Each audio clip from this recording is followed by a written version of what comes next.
Welcome to Bed Crime Stories podcast. I'm your host, T. If you like all things true crime, if you like it delivered in a peaceful, tranquil manner, if you like it clear and concise without drama, then I highly recommend you subscribe. And if you like what you hear, please smash the like button. It's a free way you can help. And now, without further ado, let's dig in.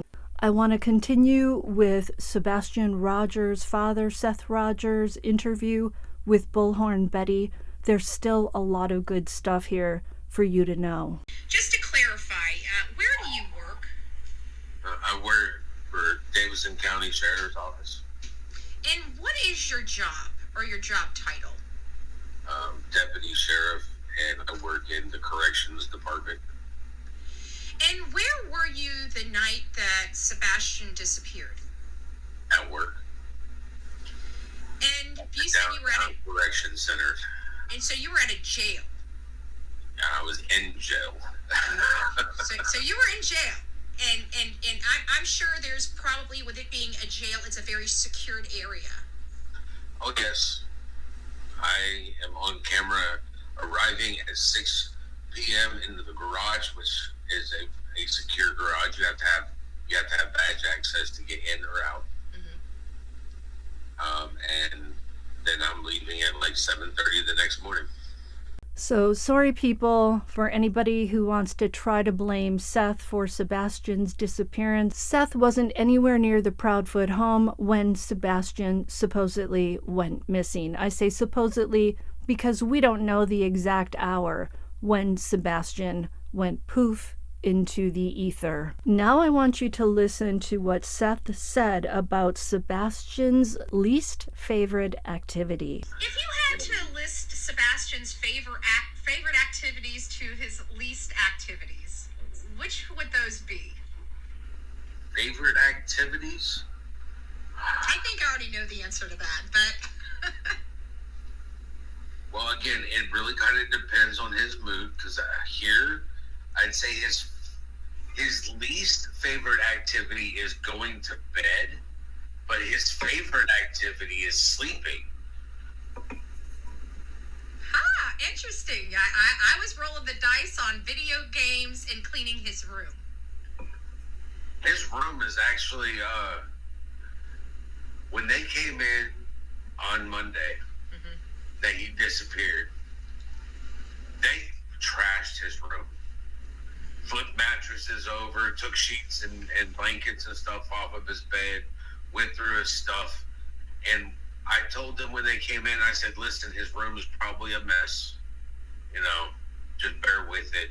And when they walked in, they were like, his room is cleaner than my kid's room. I find that interesting because Chris Proudfoot said that he would get on Sebastian's back for cleaning his room. Chris said that he would threaten Sebastian that if your room isn't clean in 10 minutes, I'm coming in with a garbage bag. And Chris went on to explain that anything that was on the floor or that wasn't in its rightful place, he would grab, put in the garbage bag, and throw out. Chris said all of that rather matter-of-factly, no emotion. Listen to what Seth said about what happened after law enforcement left his home that day. Needless to say, when they left my son's room, it was like he had been in there a week and never left. And it took me a minute just to go in and clean up my son's room. Put everything back where he had it. But he doesn't like cleaning his room. Very rarely, because you just get him to understand that if you pick it up and you put it away, when you're done playing with it, you know where it's at when you want to play with it again. Seth got very choked up about that. He clearly misses his son. He wants him back in that bedroom. I have to say, I like Mr. Rogers' approach to teaching Sebastian to have a clean room, to put things back in their place. I prefer his approach to that of the very harsh Chris Proudfoot. I think the difference is you've got a biological father who loves his child authentically, and then you have Chris Proudfoot, who is very proud of his strict disciplinary measures. And I have not seen authentic love coming out of Chris Proudfoot for Sebastian. Yes, he says the words, but there's no emotion about this child being missing for 3 months. You know, when he's awake, he loves playing with his Legos. He'd be underneath the bed playing on his little Nintendo Switch thing. Bullhorn Betty also asked Seth about a normal weekend at Seth's house with Sebastian. I pick him up Friday.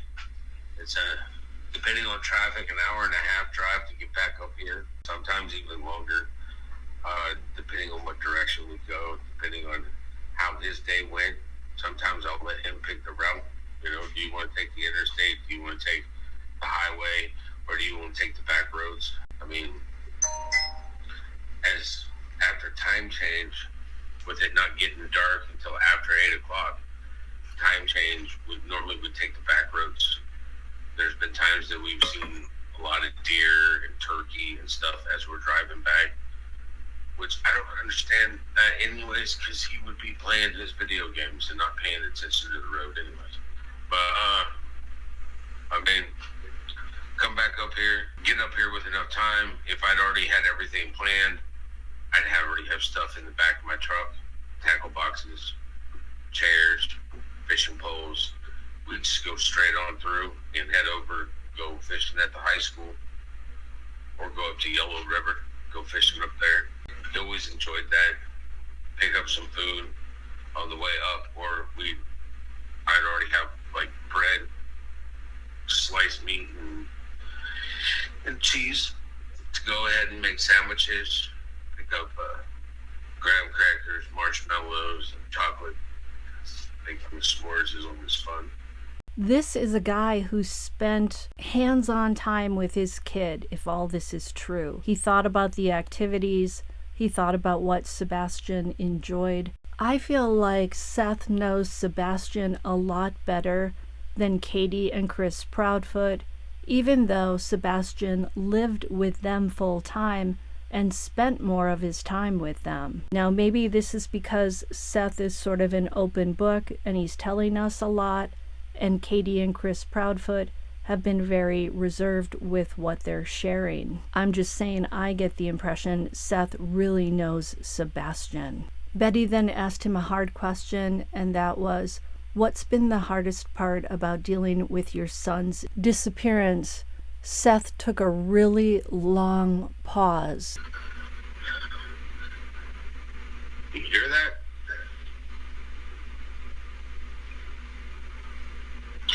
TV's not on.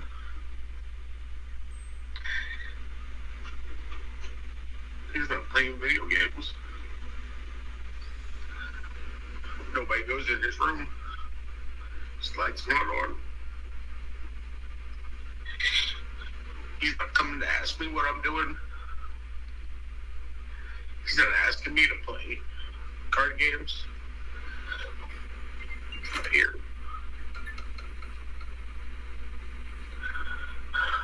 He's just not here. I don't know where he's at. This is what parents who have missing children and are not involved in their child's disappearance act like. They want to keep the room exactly how the child left it. They are upset that there's no activity where there once was joy and laughter and noise. They're not driving around to other locations. They're not staying in an RV away from home. They're leaving the porch light on in the hope that that child will return. I'm sorry, it's just the truth. Betty then brought up the fact that Sebastian was supposed to go and live with his father, starting with the summer vacation. Listen to what Seth said. Several days ago, weeks ago, he could have been here. He'd been out of that situation and he'd never have to go back. By the way, I'm cutting out long pauses when I feel like you don't need to hear them. Our time is precious. Now, this is kind of another dovetail. You know, you had received reports. I know you can't discuss the reports. Maybe you can answer this. Were you shocked about what you read in the reports? Can you answer that? Yeah, I was. Okay. And I know that shocked more when my name's not on any of the reports because they didn't bother to call me. I mean, if he had no custody whatsoever, no custodial rights, is the only way it would make sense to me. And he had to hire an attorney to go get those records, didn't he? He did. Yeah. I did have to hire an attorney to get those records pushed through to get to me. The only thing I can state of those records is that there is a statement stating that the only place he felt safe was here. So Seth said there was a statement inside those records that said the only place Sebastian felt safe was at his father, Seth Rogers' house. So I don't care what Chris and Katie say. Obviously, Sebastian was stressed out in the Proudfoot home, and I think we can see why when we listen to Chris Proudfoot. You know, Lord help me if DCS contacts my attorney one more time. I'd already told her what to do if they contact her one more time. I'm not speaking about them. I'm not giving them out to anybody. Right. You know. Yeah, and you're not doing anything to violate the confidentiality. You're happy to have those reports. At the end of the day, you now know what happened or what is alleged to have happened. At least for whatever incidences those cover. It's more insight. It's more insight in figuring out what was going on, because it's obvious that the communication that was given to me wasn't proper communication. How many times has Chris Proudfoot said that the communication between the three parents, meaning him, Katie, and Seth, was great? He makes it sound like it was a shining example of good communication. Yeah, well, they weren't telling Seth everything. And that's on Katie, too, because Seth had a right to know what was going on with his son inside their home. Betty then asks if Seth has ever had DCF or Child Protective Services called on him. Here's what Seth admitted. Not here. I'd had it at CPS in California.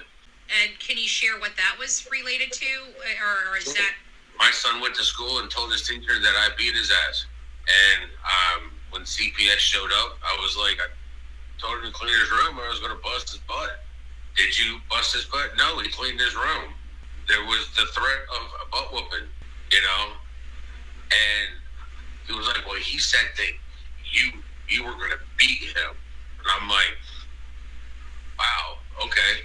So when he came home, I literally turned on Mortal Kombat and I turned the blood action on, and I showed him what a beatdown was through video games. I was like, you see all that blood and everything, son? That's a beatdown. I was gonna bust your butt. Come on. Really?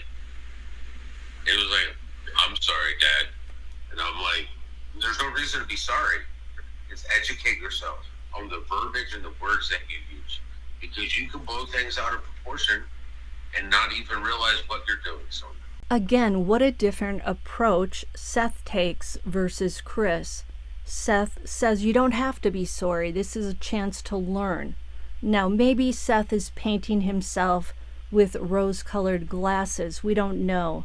But I do get the feeling that he was more about teachable moments versus Chris Proudfoot, who was angry, harsh, took things away. Now, the story that Seth told there sounds very much similar to what Chris Proudfoot claims the CPS report on him delivered to the Proudfoot home was about. I'm wondering if that's the truth, or is he borrowing Seth's story so that he doesn't have to tell us the truth about what was in the CPS report regarding the Proudfoot home and Sebastian. Chris Proudfoot played it off like Sebastian had gone and told a teacher something. He'd blown it out of proportion, and then when CPS came to the home, Chris explained to the people that this was Sebastian telling tall tales. Sebastian was so chastised for blowing things out of proportion. You know, I'm not buying it. Do you think that might be because of some of these things in the past where he did blow them out of proportion? Do you think that, maybe some of these things were either blown out of proportion or do you believe that, because that was a long time ago. When he was in California, how old was he, like 7, 8? Most of those he wasn't. It was, I want to say, 5 or 6. Now, I will say that Seth mentioned one incident, but there he said most of those, which makes it sound like there were multiple CPS reports. That's just the impression I'm getting. I don't know if that's true. Seth has his issues too, apparently, and maybe Katie too. I don't know what all of those are about. You had indicated that your son had some type of brain ailment that you guys learned of, either fluid on the brain or... He had a pocket of fluid on the right bilateral part of his brain. It's been there since he was born. You have to watch him, make sure he doesn't suffer any head injuries or anything like that. It was too big for them to put a stent? A stent. It was not big enough to put a stent in, but still big enough to actually cause damage if he had. That's why I didn't want him in football. I didn't want him putting on a helmet and going, head first into something, because anything that might cause damage to his head, it's not something like I want my buddy to be safe. So of course my first thought goes to the thud that Katie Proudfoot said she heard around 10 p.m. on the night that Sebastian disappeared. Why, if your son has such a delicate area on his skull, would you not go and check that out? Or did she go? Or was she there when it happened?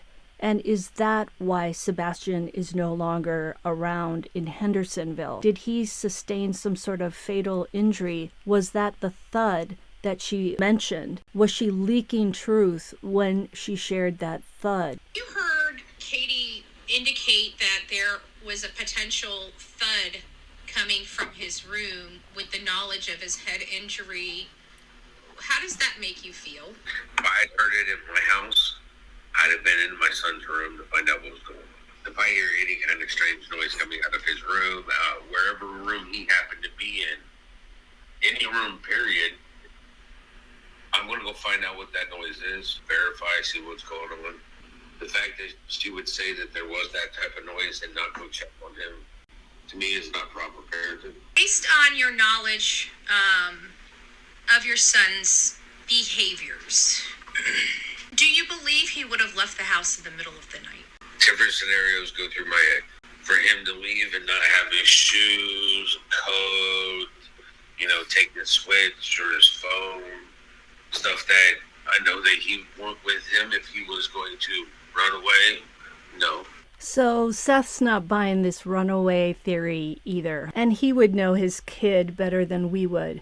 So Sebastian's not going to leave without his phone, without his shoes, without a coat. Him to leave without shoes or anything else on there, the situation would have to be severe enough for him not to be able to grab that stuff. So he's saying for Sebastian to leave that home without his phone, barefoot, it would have to be such a severe situation that he didn't have time. He just had to run. So, based on the information that I know about my son and the story that is being told by his mom, for him to have left between the times of falling asleep and 6 o'clock in the morning is straight bullshit.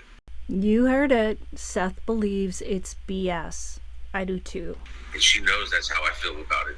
Have you been involved or heard of any other incident where he disappeared or got lost in the past? Never. Betty, Is there...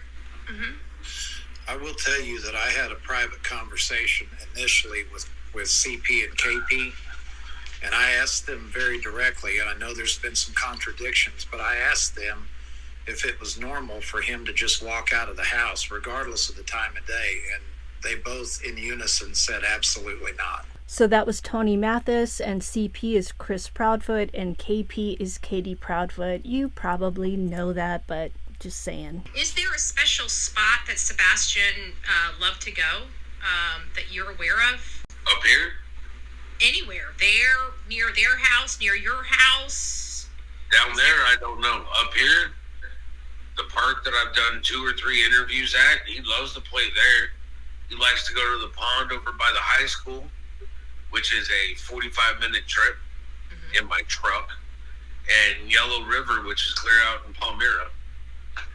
So, but would he know how to get out to those areas? Right. And I've been out there. I've been out there along the rivers looking. Just want to find my son. Just want to bring him home. When you learned of Sebastian's, many medical issues and disabilities, what did the doctors instruct you guys to do as parents to properly care for your son? They didn't instruct us to do anything. Sebastian went to a lot of classes. We didn't. He had speech therapy. He had speech therapy. He had fine motor control classes. He had gross motor control classes. You name it, whatever it was I could get him into, I got him into. I mean, anything. Going to California was the worst mistake in the world, because their education system sucks beyond belief. First year that he was there, they literally taught him the letter S. Like, my son knows the whole alphabet and he can count 1 to 10. Why are you just having him do S? Right. Because y'all suck. So Seth starts to express himself a little more emotionally, a little more vibrantly, shall we say, at this point in the interview. Seth then went on a rant about No Child Left Behind, and he said instead of giving children tests just to pass them through the grade, they should have hired more teachers and had a smaller teacher-to-student ratio. I think Seth is speaking very intelligently about this. Children would learn. Then No Child's Left Behind, and everybody gets a decent education. Sorry. That's okay. But you had a lot of problems, like even with the type of classes your son needed in California. I think I heard you say that Georgia was the best, or was it just the opposite? You hated Georgia. Oh, Georgia was extremely horrible. Okay, gotcha. Georgia's where they sat there and told me, won't your son just grow the chromosome back? Yeah. Like I said, this is what he wants to be talking about. It's not easy, but he would much rather be talking about this stuff than some of the other BS. Yeah.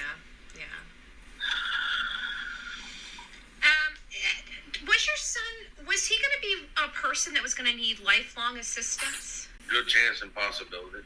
That was a very important question. She said, was your son someone who is going to need lifelong assistance? And Seth replied, good chance and possibility. This has been one of the things that I thought may have led to something bad happening to Sebastian. People have said, why would the Proudfoots do something to Sebastian when he was going to go and live with his father starting in the summer? I was thinking, Sebastian is somebody who was probably going to need help as an adult and throughout his life because of his autism and because of his special needs. Can you see Chris Proudfoot wanting to deal with that for a lifetime? We know he wanted him out of the Proudfoot home. I think he pretty much wanted him out of the Proudfoots' lives altogether, forever. Just my opinion, just me speculating. And prior to this whole disappearance, what was your relationship like with the Proudfoots, with Katie and Chris? I'm not an easy person to get along with, but neither is my ex-wife. The divorce was kind of horrible. I mean, she accused me of some nasty things. When the divorce initially happened, I had an attorney, and pretty much he told me that he just wanted to play dirty and take everything from her. And I was like, that doesn't help our son. I just wanted a divorce so I could start again. And that was before she accused me of some of the things that she did. But when she did that, he was like, you're the one that chose to play it nice. And I looked at him and I was like, I chose to be a human and not accuse her of everything that she's done. Child still deserves a mother. Child still deserves to have his father. And it was like, well, this is what you get for playing nice. And I looked at him and I was like, well, I hope you enjoy the rest of that retainer because you're not getting any more from me. I'll represent myself. So I did. And so much happened. I wish I had more money. I wish I had a different thought process. Because I just wanted to be in my son's life, and I didn't think that my son deserved not to have his mother in his life. You talk about, obviously it was, and of course it's been plastered all over social media. So, even I know about the divorce proceedings and how. Actually, I'd like to say something about that. It's funny how every one of her declarations that she wrote is out there. None of my declarations are out there. So everybody's only getting her written side of the divorce, but nobody sees any of mine out there.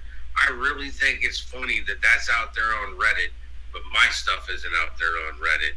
So that's interesting. Did Katie put that on Reddit to sort of push her narrative that Seth is not a good guy? He's not this angel. I've tried to find all of the divorce papers and I've been unsuccessful.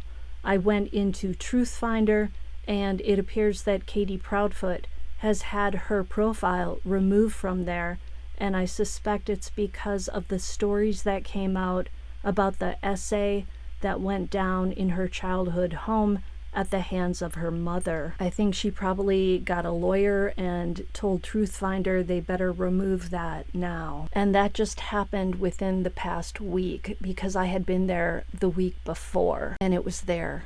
And I'll tell you right now, if people really want to look, they can look at mine, because all of my declarations aren't written by me. I refuse to write anything bad about that lady. I refused. What happened behind closed doors, what she put me through, the hell that she put me through. I didn't have a single, we're talking about, I went 7 years without a girlfriend after the divorce. I didn't even, I wasn't looking for it. No.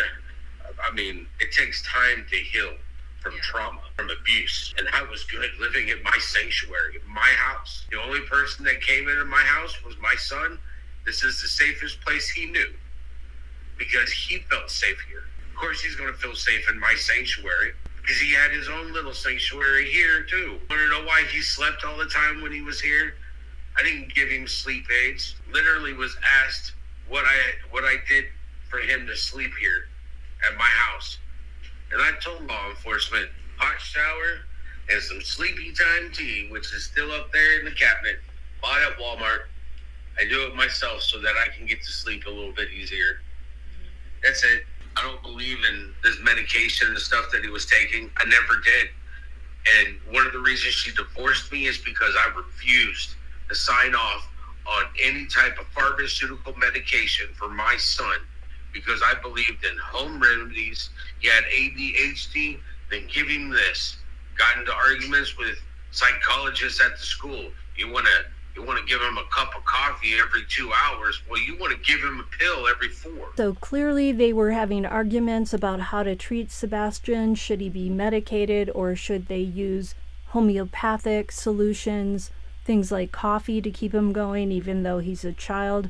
Seth felt that was better than giving him medication. Very interesting that he talks about abuse in the home and trauma at the hands of Katie Proudfoot, who we know grew up in a troubled home. Understand that what happens if something happens to me and all of a sudden he doesn't have insurance anymore, and then all of a sudden he has no idea what meds he's supposed to be on or anything else, and he's got to learn how to take care of himself.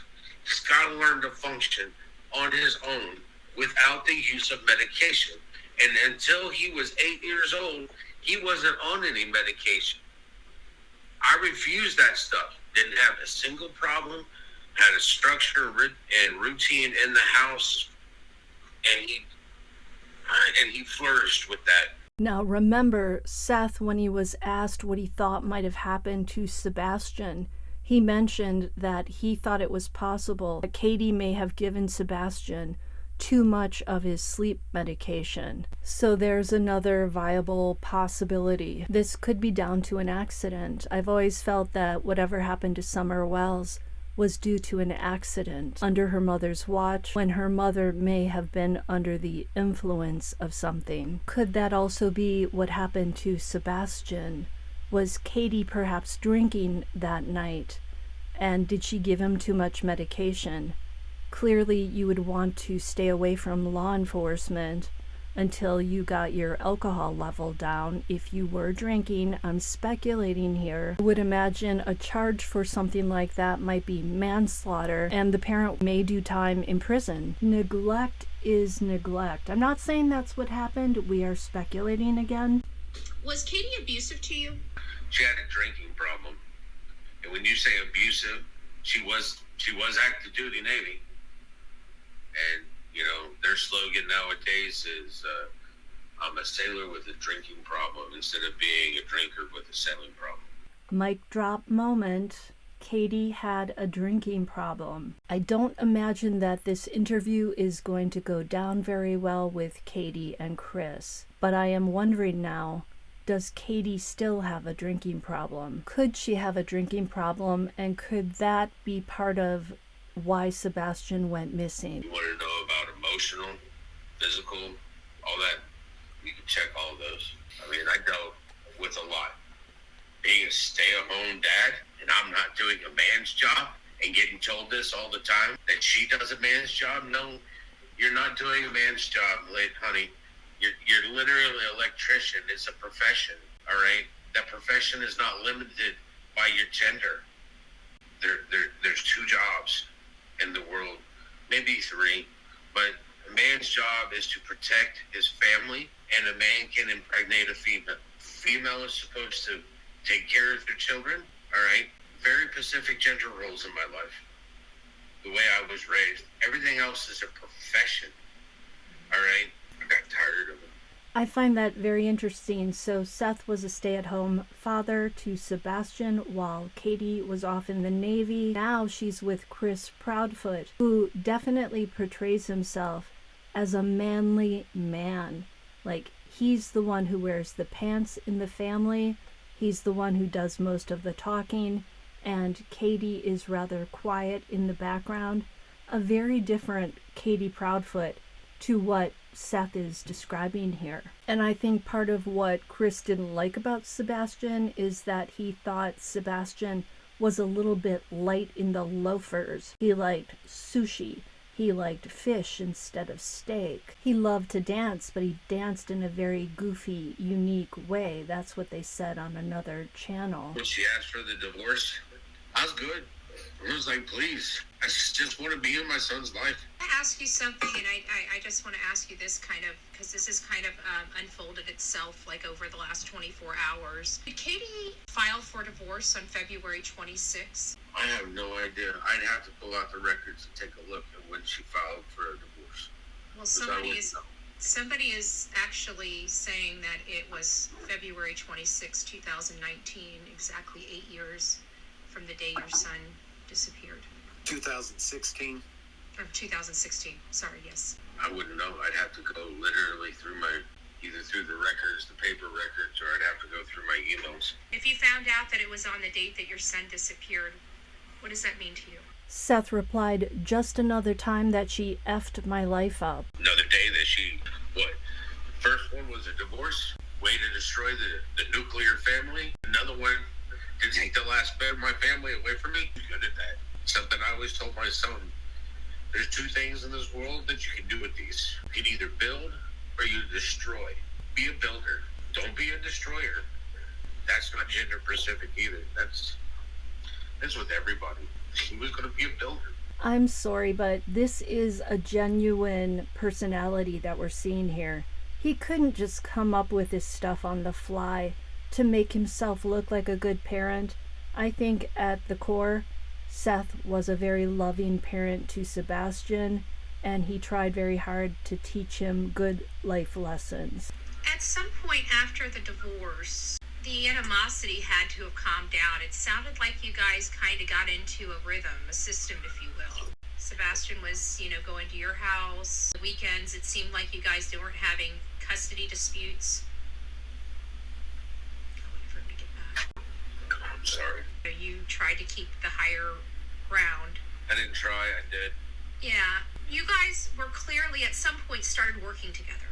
started, making sure that your son, went back between the houses, that it was calm. It seems like you guys were becoming a well-oiled machine, if you will. Is that an accurate assessment? Looking at these DCS records? No, take those out. Just your knowledge of the situation. Just the way my knowledge of the situation? Yeah, just at the time, before your son disappeared, you guys appeared to have the animosity worked out where you guys, would that be an accurate statement?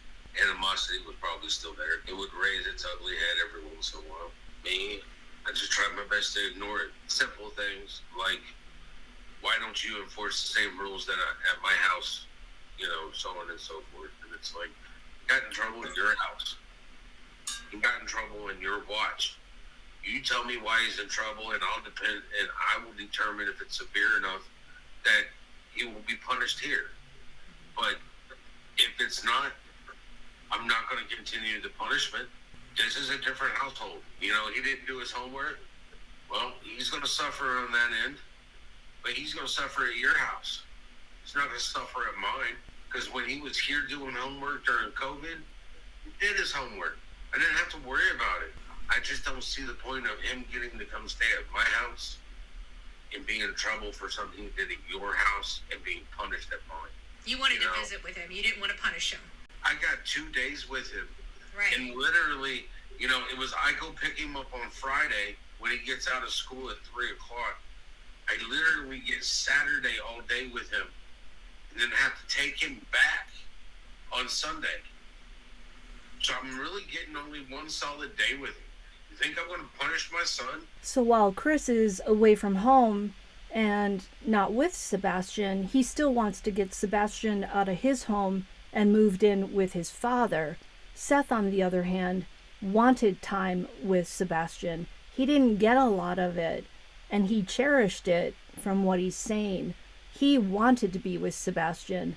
Chris, even though he wasn't home for like the whole month of February, supposedly, still wanted to get Sebastian out of the house.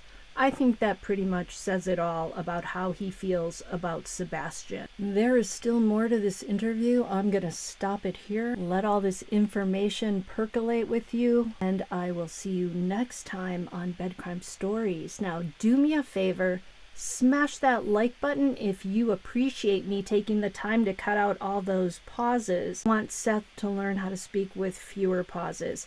I'm kidding. People get to speak how they want to speak. And actually, I think he picks his words very carefully, so I appreciate that. See you next time.